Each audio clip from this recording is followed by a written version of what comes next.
It's one of the largest, strongest, and most integrated commercial relationships in the world, and that's trade between the United States, Mexico, and Canada. In 2023, U.S. trade with its northern and southern neighbors totaled nearly $1.6 trillion.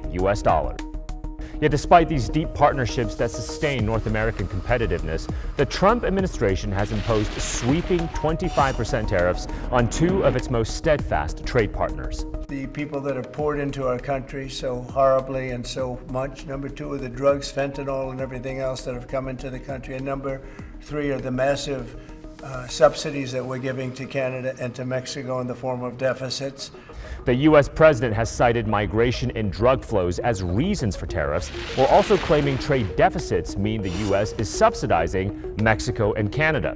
But tariffs are taxes on consumers, not solutions to immigration challenges.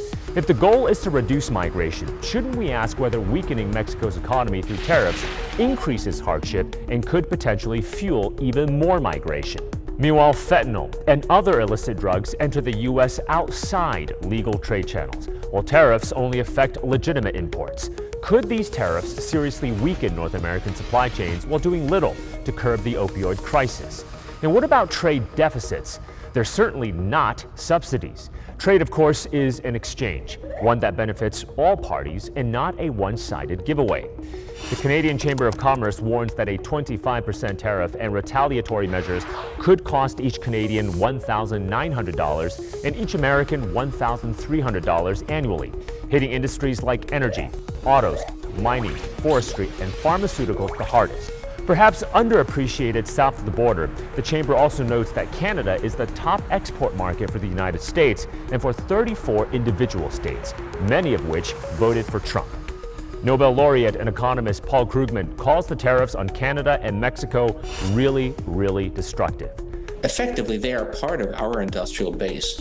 So by disrupting those relationships, you actually reduce U.S. economic security. Christopher Sands, director of the Wilson Center's Canada Institute, describes them as mutually assured destruction.